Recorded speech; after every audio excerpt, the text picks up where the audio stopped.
Assalamualaikum warahmatullahi wabarakatuh. Salam sejahtera bagi kita semua. Saya Mirza Ratriadi. Kali ini dalam tutorial bahasa pemrograman Python 3. Di kesempatan kali ini kita akan membahas mengenai pengulangan dengan for loop.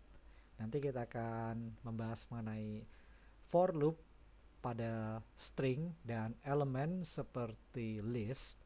Kemudian ada loop yang menggunakan fungsi range. Nanti kita bahas lebih lanjut mengenai fungsi range seperti apa.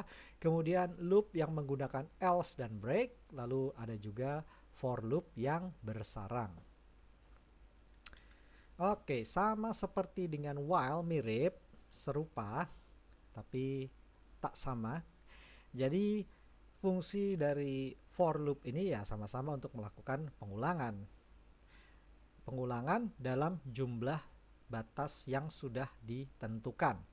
Oke, jadi contohnya program dimulai, kemudian ada sebuah pengulangan. Nah, kalau pengulangan for dalam Python itu dia menghitung dari jumlah urutan-urutan item yang ada, entah itu string, entah itu list. Nah, itu jumlahnya itu tertentu, tidak. Jadi jumlahnya itu adalah jumlah tertentu. Kemudian dia akan memproses pengulangan berdasarkan jumlah dari item yang ada, terus mengulang terus sampai jumlah itemnya itu habis, maka dia akan selesai memproses, keluar dari loop dan menjalankan baris-baris perintah lainnya sampai programnya selesai. Begitu. Simple ya. Simple sebenarnya, sangat mudah. Mirip dengan pengulangan while yang pernah kita bahas di pertemuan sebelumnya. Oke, lalu bagaimana contoh prakteknya? Oke, contoh prakteknya kita jalankan wing personal. Oke, kita buat sebuah file baru. Saya save dulu, kasih nama for. Oke, contoh for yang sederhana penggunaannya. Nah, ini kerangkanya dulu ya. Kita gunakan kata kunci for, kemudian variabel yang mau diproses, kemudian diikuti dengan kata kunci in. Nah, in ini kemudian diikuti dengan contohnya string atau elemen. Nah, string atau elemen yang mau diproses. Kemudian diakhiri dengan tanda titik 2, sama seperti while. Setelah itu kemudian baru di bawahnya adalah baris-baris perintah. Baris perintah, terus ada baris perintah lagi. Nah, sama seperti pengulangan pada while, dia bentuknya blok kode seperti ini. Seperti alinea seperti ini masuk ke dalam ya. Ini dia satu blok kode dari for. For juga sama seperti while loop, dia punya bloknya sendiri. Cara kerjanya sama, menggunakan blok kode. Oke, setelah dia selesai menjalankan blok kodenya, nah baru dia eksekusi perintah apapun di bawah sini gitu. Ini kerangkanya. Jadi for, kemudian variabel penampung ya, penampung untuk pemrosesan, in. Nah, ini kemudian setelah in diikuti dengan string atau elemen yang mau diproses. Kita langsung praktek ya. Yang sebenarnya ini cuma kerangka. For misalnya huruf. Nah, ini ada variabel namanya huruf, kemudian yang mau diproses adalah misalnya sebuah kata mobil misalnya. Nah, for huruf in mobil artinya untuk setiap apapun elemen string yang ada di dalam kata mobil ini, maka dia akan masuk ke dalam variabel huruf. Kemudian, di sini ada perintah print, kita tampilkan huruf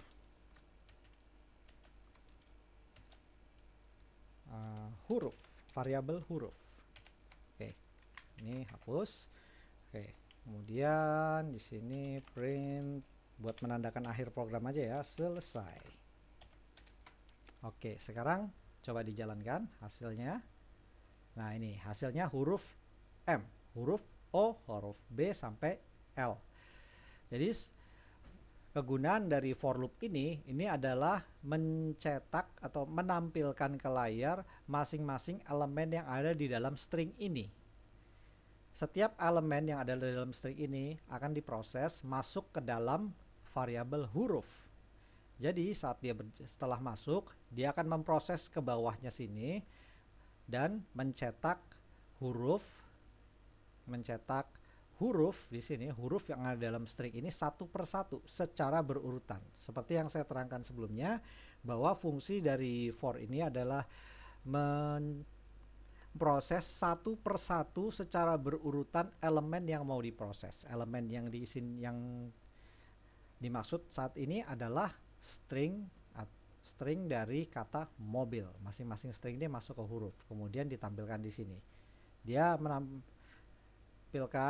M dulu, setelah itu balik ke atas, kemudian menampilkan yang O. Nah, yang O-nya ditampilkan. Nah, ini O. Nah, O yang ini, terus setelah itu balik lagi mencetak yang B sampai I kemudian L. Terus setelah L ya udah lanjut ke baris di bawahnya mencetak selesai gitu. Gimana? Gampang? Gampang dong, simple banget, sangat mudah. Oke.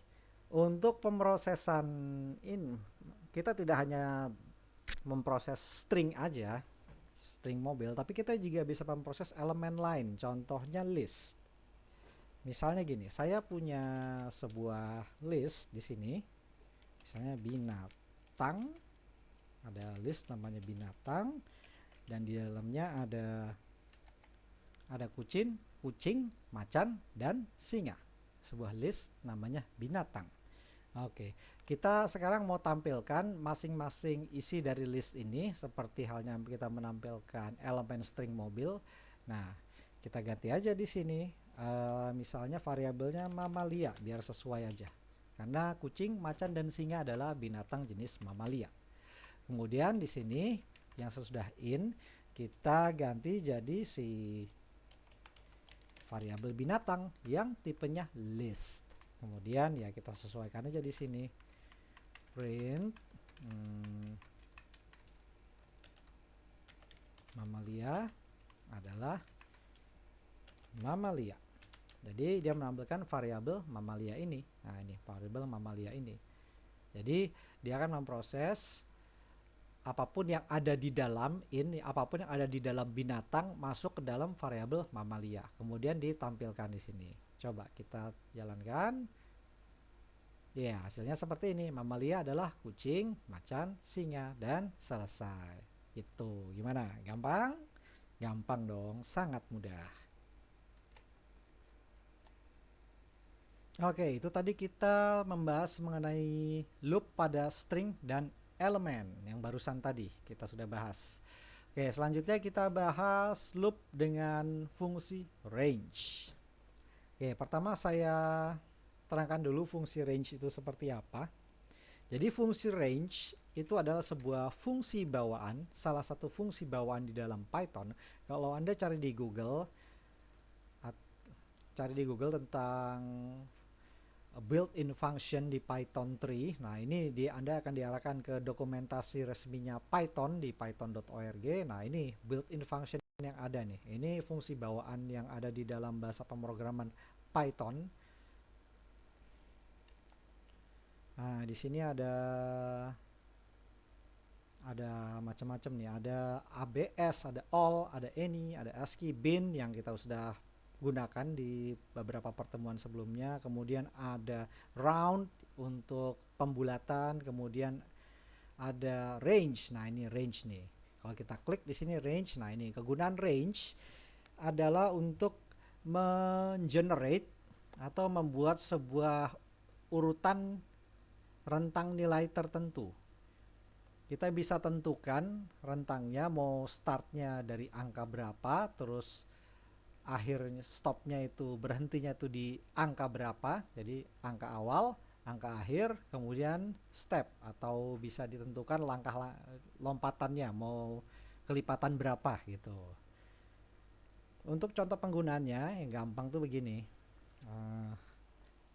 Misalnya range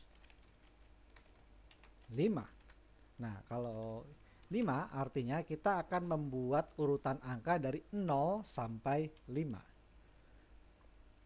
Ya kalau kita jalankan ya nggak terjadi apa-apa, tapi di memori dia menyiapkan sebuah rentang nilai yang jumlahnya 5. Dari 0 sampai 5. Kita bisa tampilkan isinya, misalnya saya gunakan variabel daftar misalnya ya. Daftar. Untuk menampilkan isinya kita gunakan variabel daftar atau nama variabel bebas apa aja, tapi dalam hal ini daftar. Kemudian kita konversi range ini ke dalam bentuk list. Masih ingat ya tentang konversi data? Ini kita convert ke dalam bentuk list, function range ini, function bawaannya. Kemudian kita cetak daftar. Oke. Kemudian coba kita jalankan, hasilnya adalah, nah ini hasilnya seperti ini. Jadi di memori Python ini, di baris ini Python ini menyiapkan sebuah rentang nilai dari 0 sampai 4. Tapi di sini kok 5. Nah, 5 ini adalah jumlah rentang nilainya. Rentang nilai secara default, kalau kita tidak menentukan, secara default itu dimulai dari 0. Kemudian 1, 2 sampai 4. Jumlahnya ada berapa? 5 kan? Nah, seperti di sini jumlahnya adalah 5 gitu. Kemudian kalau ditampilkan ya seperti ini hasilnya. Gitu. Gimana? Paham? Paham ya tentang list ini? Kita juga bisa tentukan awal dan akhirnya. Kita mau mulai dari 1, terus akhirnya 5. Kalau kita jalankan, ya hasilnya 1, 2, 3, 4. Ya, karena mulainya dari 1, sehingga jumlah rentang nilainya adalah 4 gitu. Yang 5-nya ini apa?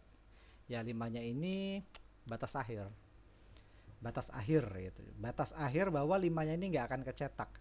Jadi dimulai dari 1 sampai 4. Kalau dilihat di memori komputer kemudian dicetak pakai print ini ya hasilnya seperti ini. 1, 2, 3, 4. Nah, 1, 2, 3, 4. 5-nya kemana? 5 itu nggak dicetak. Dia sebagai batas saja. Ingat nggak waktu manipulasi string? Pernah saya bahas ya tentang manipulasi string dasar, manipulasi list, bukan string, manipulasi list dasar. Jadi 5-nya ini cuma pagar penutup aja dan nggak akan ditampilkan gitu. Oke, itu tentang range ya, tentang range. Terus penggunaan range dengan for ini apa? Ya, contohnya begini. Penggunanya seperti ini. For, kemudian variabel, nama variabelnya kasih nama variabel aja, bebas, Anda mau kasih apa aja. Kemudian in range misalnya 5. Ini saya hapus saja. Nah, for variable in range 5, jangan lupa kita convert saja karena saya mau mencetak sebuah list di sini. List di-convert ke list. Nah, kemudian print variable. Oke, kemudian kalau dijalankan hasilnya ya seperti ini. 0, 1, 2, 3, 4 gitu. Mudah ya? Mudah dong. Nah, kita juga bisa manipulasi. Misalnya saya mau mulai dari 1 sampai 10. 10 itu batas akhir ya. Oke, kemudian dijalankan. Kalau dijalankan ya 1 sampai 9. Cuman 9 elemen saja. Karena saya mulainya tidak dari 0, tapi mulainya dari 1. 10 ini cuma pagar pembatas, tidak akan ditampilkan gitu. Mau kasih step juga bisa, misalnya stepnya 2. Kalau saya cetak hasilnya ya seperti ini. Jadi dia lompat. Dimulai dari 1 dengan 2 lompatan gitu. 1, 3, 5, 7, 9. Sehingga yang ditampilkan cuma bilangan ganjilnya aja. Itu gimana? Paham? Paham ya? Gampang ini. Ini contoh penggunaan loop for menggunakan range. Ini sangat berguna sekali nanti kalau kalian suatu saat bikin program untuk membuat urutan nilai dalam jumlah tertentu. Oke, itu tadi loop for dengan fungsi range. Kemudian selanjutnya kita bahas loop dengan perintah else dan break. Sama seperti pengulangan while, kita juga bisa menggunakan else dan break.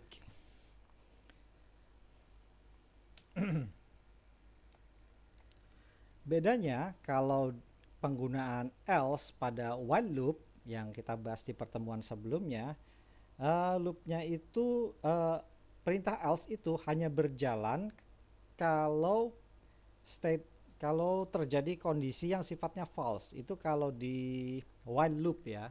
Tapi kalau di for loop, else itu berjalan bukan karena error, tapi karena memang kondisinya diperlukan dan harus berjalan. Jadi jadi kita bisa kontrol for loop ini supaya pada saat kondisi tertentu dia akan pindah ke else. Oke. Contohnya begini. Oke, ini hapus. Saya mau buat sebuah program untuk menentukan apakah di dalam list ini ada bilangan ganjil atau enggak. Jadi gini, saya buat sebuah list dulu. Oke, seperti ini. Saya punya sebuah list namanya daftar, isinya angka ganjil semua. Kemudian ada for angka. Nah, saya buat sebuah variabel angka yang ada di dalam daftar. If angka sisa bagi hasil dengan 2-nya adalah 0, artinya apabila angka yang ada di dalam daftar ini, jadi dia akan memproses satu persatu ya. Apabila ada angka yang di dalam list ini yang bisa dibagi 2 dan tidak ada hasilnya, maka cetak tampilan ini. Ada bilangan genap. Kemudian break. Oke, nanti saya bahas lebih lanjut kenapa ada break di situ. Oke, kemudian saya selesaikan dulu programnya. Else print tidak ada bilangan genap. Oke, nah, kita jalankan dulu. Ini bilangannya ganjil semua ya. Kalau saya jalankan, hasilnya adalah tidak ada bilangan genap. Tapi kalau saya ubah di sini, misalnya 41-nya saya ganti jadi 40, yang tampil adalah ada bilangan genap. Oke, kenapa bisa begitu? Oke, kita bahas. Oke, di sini ada daftar, isinya bilangan ganjil semua. Kalau dijalankan, yang tampil tidak ada bilangan genap. Jadi for-nya akan memproses. Jadi for angka in daftar, jadi akan variabel angka ini akan memproses satu persatu setiap elemen yang ada di dalam list daftar. Dan jika ada angka yang habis dibagi 2, ya, jika ada angka yang habis dibagi 2, maka tampilkan ada bilangan genap. Jadi dia akan memproses nih satu persatu. Nah, ini si for loop ini akan proses satu persatu di blok ini nih. Blok ini sampai sini. Nah, dia akan memproses satu persatu. Satu persatu. Pertama si 41 dulu diproses. Si 41 ini habis dibagi 2 enggak? Oh, enggak. Kalau enggak, berarti ini enggak dijalanin. Gitu ya. Ingat ya yang perintah if ya. Kalau ininya false, jadi ini kan hasilnya false ini. 41 itu bukan bilangan yang bisa dibagi dua, yang habis dibagi, bukan bilangan yang habis dibagi dua. Oke, kalau begitu ini nggak dijalanin, kita proses lagi ke atas, balik lagi ke atas nih. 63 itu habis dibagi dua nggak? Oh nggak. Oh ya udah, selanjutnya next. 77 habis dibagi dua nggak? Oh nggak. Oke, 89 habis dibagi dua nggak? Oh enggak. Ya udah, kalau enggak dia akan pindah ke else. Yang ini nggak akan dijalankan, dia langsung pindah ke else dan akan mencetak tidak ada bilangan genap. Gitu. Gimana, paham? Paham ya? Terus kenapa ada break di sini? Mungkin Anda pasti ada yang bertanya-tanya, kok break buat apa? Break itu begini gunanya. Misalnya saya taruh di sini 40. Ya. Kemudian saya jalankan. Ada bilangan genap. Kenapa? Waktu for-nya memproses, dia memproses si angkanya mengecek elemen pertama.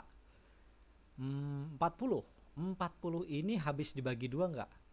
Iya betul. Oke, jalankan perintah ini. Ada bilangan genap, langsung break, selesai. Kalau break berarti programnya langsung berhenti. Yang else ini nggak akan dijalankan, dia akan pindah ke sini. Ini saya lupa tambahkan, print selesai. Nah, kalau saya jalankan lagi programnya, selesai. Jadi kalau ini, jadi saat dia nemu bilangan genap, ya 40 ini adalah bilangan genap, 40 bilangan genap karena dia bisa habis dibagi dua. Oke, cetak di bawahnya ada bilangan genap. Kemudian break. Kalau break, yang else ini dilewatin, dia akan langsung ke bawah sini dan mencetak selesai. Begitu. Terus gimana kalau breaknya dihapus? Bisa dihapus, hapus breaknya. Kemudian kita jalankan ulang. Nah, ini masalahnya. Kalau breaknya ini nggak ada, yang else ini akan diproses. Jadi fungsi break ini adalah meloncati si else. Nah, si else ini diloncatin ke bawah sampai ke 9 dan 10 gitu. Kalau nggak ada break, ya dia si else ini akan tetap diproses, tidak ada bilangan genap gitu. Dan masalahnya lagi, kalau misalnya bilangan genapnya ada lebih dari 1, taruhlah 60 di sini ya. Kita cetak, kita run. Nah, ada bilangan genapnya kecetak 2 kali. Kenapa 2 kali? Karena di dalam sini ada 2 bilangan genap, begitu. Dan nggak ada break. Jadi dia for ini akan memproses terus menerus sampai elemen ini habis. Itu sebabnya si bilangan genap ini kecetak 2 kali karena di dalamnya ada 2 bilangan genap gitu. Gimana? Paham? Pasti paham. Ini sangat mudah. Oke, kita balikin deh ke sini. Nah, oke, sekarang dijalankan ulang. Ada bilangan genap tapi cuma kecetak 1 kali. Padahal di sini ada 2 kali ya. Padahal ada 2 bilangan genap. Gitu. Ya, prosesnya sama. Waktu dia si angka ini, variabel angka memproses daftar, dia cek 40. Apakah 40 ini habis dibagi 2? Oke, iya betul. Ya udah, cetak printnya. Ada bilangan genap, kemudian break, kemudian dia akan loncat ngelewatin si else dan print ini langsung loncat ke 9 dan 10 mencetak selesai gitu. Jadi setiap pertama kali dia nemu ada bilangan genap di sini, dia hanya cukup mencetak sekali saja. Itulah fungsi break di sini. Gimana, paham? Paham ya? Mau lebih paham, silakan Anda eksperimen sendiri. Oke. Oke, itu loop dengan else dan break. Kemudian ada juga yang namanya loop bersarang. Loop bersarang itu begini, sama seperti while juga bisa bersarang, for pun juga bisa bersarang. Oke, saya buat sebuah program baru deh. Misalnya saya mau mencetak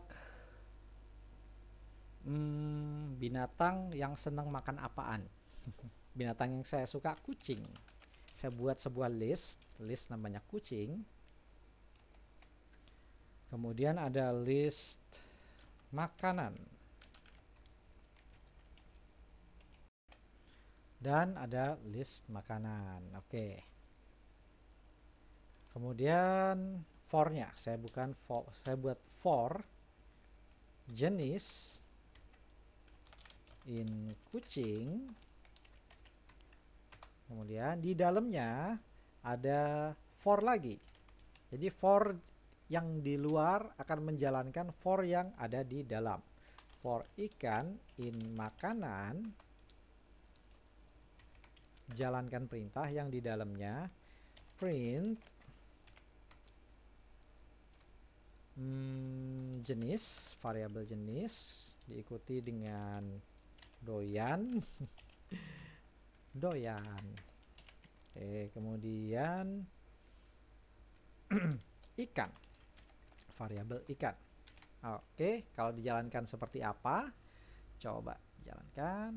Nah, hasilnya Anggora doyan tongkol, Anggora doyan tuna, Anggora doyan kakap. Begitu juga si Bengali dan Siam, masing-masing doyan tongkol, tuna, dan kakap. Kenapa bisa seperti ini?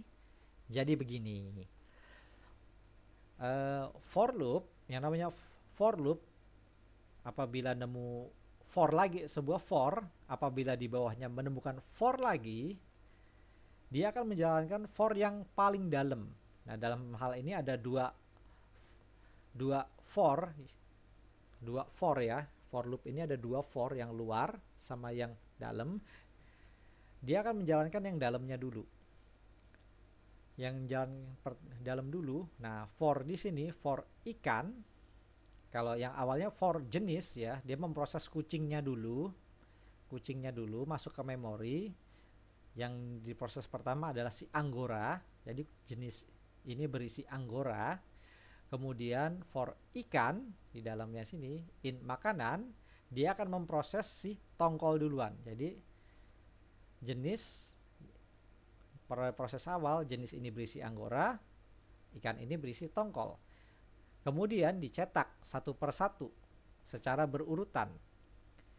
Jenis di mana jenisnya pertama adalah Anggora, terus dia menampilkan doyan, kemudian ikan yang ditampilkan pertama adalah tongkol.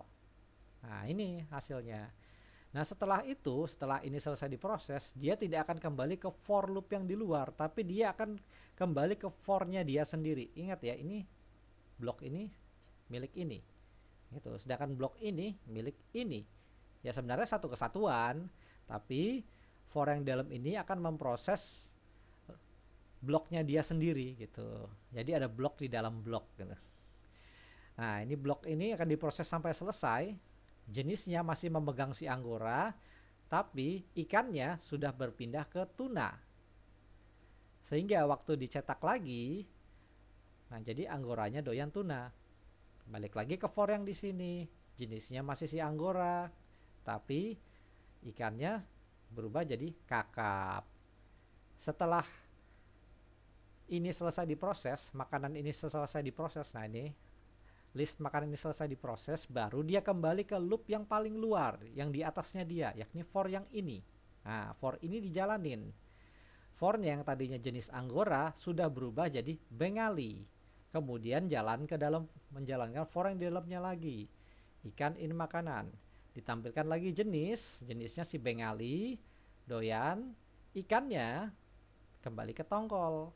Gitu, makanya tampilnya Bengali doyan tongkol, dan seterusnya saya yakin Anda paham.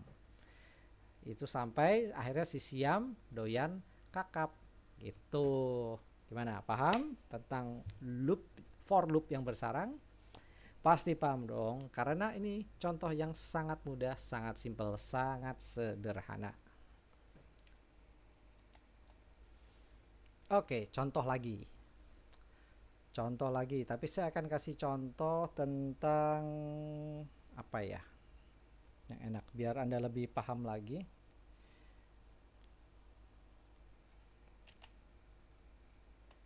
Contoh tentang range. Kalau contoh range yang tadi kita membahas tentang urutan angka ya.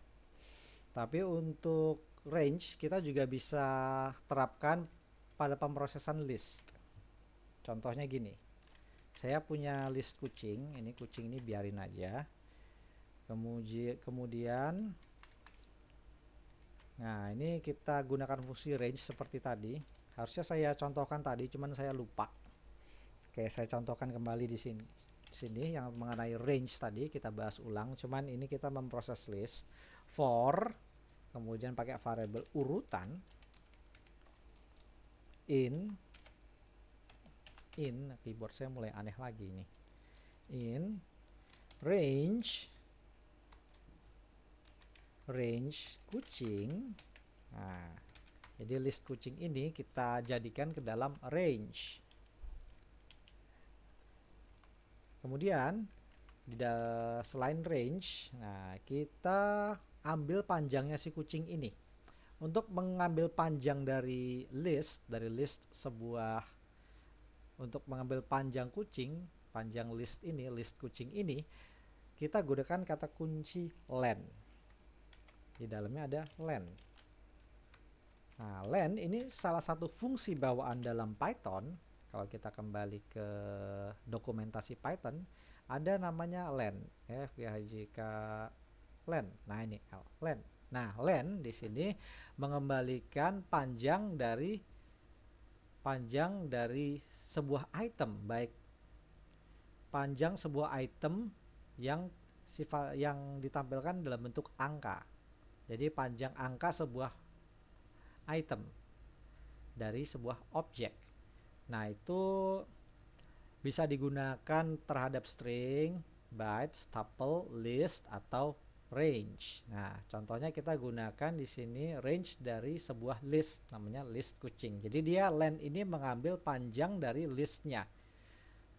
Panjangnya ada 3, yang indeksnya dimulai dari 0. Oke, kemudian kita print jenis kucing, kemudian kucing urutan.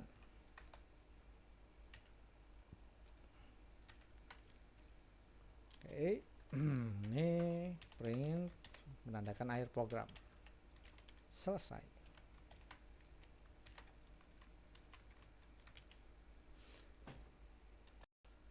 Oke, kita jalankan, baru nanti saya terangkan.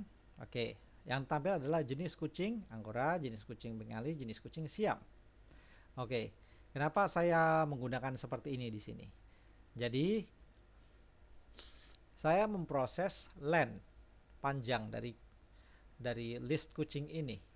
Jadi urutan ini, variabel urutan akan berisi range yang saya convert, range dari kucing yang kemudian yang diproses dalam kurung dulu ya. Jadi saya teranginnya bukan dari range. Oke. Jadi urutan ini berisi panjang dari list kucing, di mana panjangnya itu sesuai dokumentasi Python. Nah, ini the number of items. Jadi jumlah dari itemnya, panjang dari jumlah itemnya yang masuk ke dalam, yang akan dimasukkan ke dalam urutan. Kemudian dia ambil range-nya, rentang dari list ini dimasukin ke dalam variabel urutan. Jadi urutan ini berisi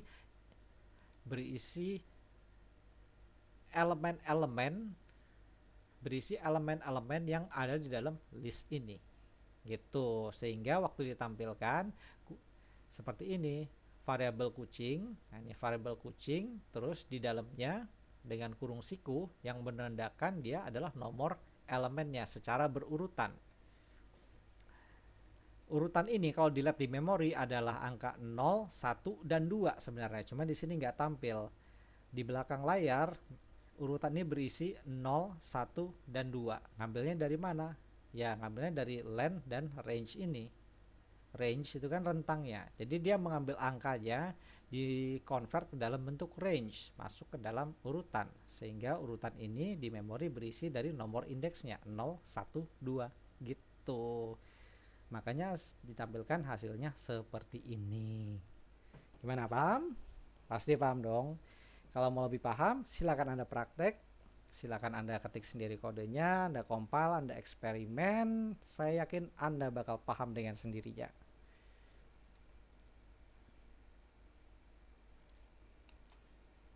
Oke, di kesempatan kali ini kita sudah membahas pengulangan dengan for loop. Kita sudah bahas for loop pada string dan elemen seperti list, kemudian for loop dengan fungsi range, kemudian for loop dengan else dan break, kemudian ada juga loop for yang bersarang. Oke, dari saya kali ini cukup sekian. Mohon maaf apabila ada kekurangan. Semoga penjelasan saya dapat berguna. Oh ya, jangan lupa subscribe kalau berkenan. Sampai jumpa di lain kesempatan dan wassalamualaikum.